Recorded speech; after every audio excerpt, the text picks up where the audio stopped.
কালকে সবগুলো গাছের গোড়ার মাটি বের করে খাবার দিয়েছি, আর আজকে পুরো ছাদ পরিষ্কার করা হচ্ছে।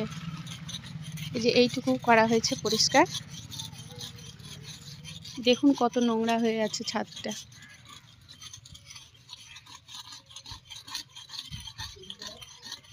পুরো ছাদ পরিষ্কার করার পর কীরকম লাগে দেখতে সেটা অবশ্যই দেখাবো।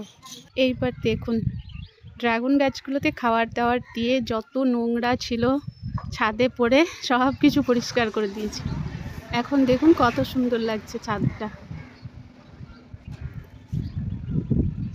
উফ বাবারে, 2-3 দিন এত কষ্ট হলো গাছগুলোতে খাবার দিতে। বছরে এই একবার 1-2 দিন খুব কষ্ট হয়। এবছরের জন্য খাবার দিয়ে দিলাম গোড়ায়, এরপরে আবার পরের বছর ড্রাগন ফল শেষ হয়ে যাবে তখন।